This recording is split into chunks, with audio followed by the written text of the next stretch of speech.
Jeff Stein of Vox decided to do the radical thing of asking a Republican senator a serious question about the Republican health care bill.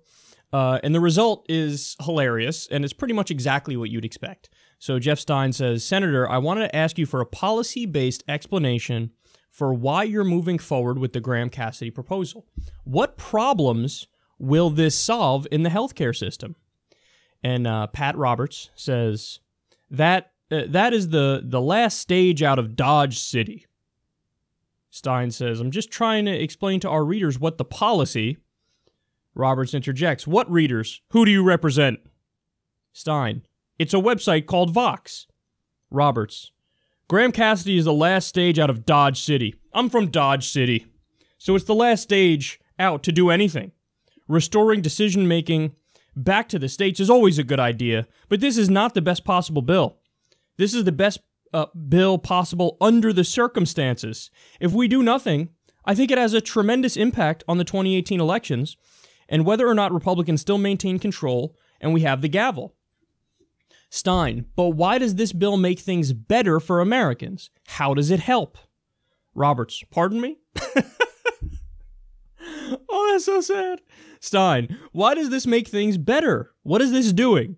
Roberts, look, we're in the back seat of a convertible. What? Being driven by Thelma and Louise. And we're heading toward the canyon. That's a movie that you've probably never seen. Stein, I do know Thelma and Louise, sir. Roberts, so we have to get out of the car. And you have to have a car to get into. And this is the only car there is. Oh, Jesus Christ. He keeps asking him, hey, policy-wise, how does this help the American people? He's like, well, you know, I don't know if you ever saw Dirty Harry, but why are you bringing up old movies? Why are you bringing up weird fucking platitudes? This is the last stop in Dodge City. Last stop out of Dodge City here. Stop fucking talking in your cutesy Midwestern way and say what the fuck you think this helps the American people with. Well, guess what? He can't. Why? Because the bill is a goddamn dumpster fire like every other Republican proposal on healthcare. Isn't it amazing that every proposal the Republicans come up with, when you have the experts crunch the numbers on it, the nonpartisan Congressional Budget Office, every time they come back and say, in every single measurable category, things are worse under this reform. So they do this healthcare reform legislation, and it's like they crafted it without thinking of the effects on the American people at all. And that is what happens, because in reality, the Republican Party is 100% serving big pharma and the for-profit health insurance companies and the corporations. Now, the Democrats serve them as well, but the Republicans, it's like they don't even put a mask on it of, hey, we think this is good for people. Because again, there's not a single category you point to where you go, hey, this is the area where it helps the American people. Fewer people are covered. The cost of insurance shoots up. No more protection for pre-existing conditions because it makes it optional on a state-by-state basis. And at least half the states are going to opt to not cover pre-existing conditions.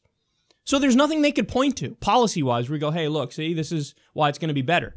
So what do? When they're asked straightforward questions, hey, how does this help? What policies help here? What's the purpose of this? Dodge City, Dirty Harry, The Parent Trap, Thelma and Louise, something. Yeah, something. And they don't know, man. Remember, there was this amazing stories that came out about Republicans went to go meet with Donald Trump to talk about provisions of their health care bill, the bill that we were calling shorthand Trump Care. And in the meetings, the Republicans who were more directly involved with crafting the legislation, talking to Trump, they said it became clear he doesn't know what's in his own bill. And whenever the media would ask Trump about policies in the bill, he could never answer and mention policies. He would always go back to procedure, exactly like Pat Roberts did. So when the media asked him, Mr. Trump, how is this bill going to affect the cost of insurance? How is it going to increase people who are covered? Can you explain that to us and how the different provisions affect it? What are the provisions that affect it? And he would say, well, we've been working night and day. It's been tremendous. It's been unbelievable. And what you need to understand is we're working with fine people, some of the best Congress people. And what we found is that we can sit down at the table and we can work together. And the Democrats are just obstructing, but we'll work together and we'll get a great legislation. We will repeal and replace Obamacare.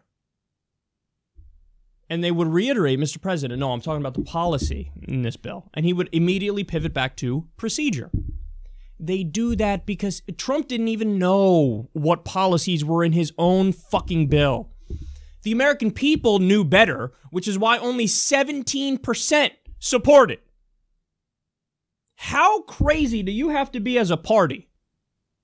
How crazy do you have to be to continue to push legislation only 17% of the American people want? And by the way, it wasn't just Pat Roberts. Pat Roberts is the best example of somebody who's asked about policies and he can't answer. But it was Jim Inhofe. It was everybody. Jeff Stein kept asking all these different Republican politicians, hey, name how this helps the American people. And they don't have an answer. They don't have an answer because it doesn't help the American people. So yet again, this is beyond pathetic. And by the way, a story we're going to get to in a little bit is the talking points the Republicans came up with to try to push their bill, Graham Cassidy. Get this. This is fucking hilarious. Their talking points to push their bill doesn't even push their bill. Their talking points attack Bernie's single-payer plan. Okay, number one, you're not pushing your own bill. Number two, Bernie's single-payer plan isn't even law. Number three, you really want to have that fight, son?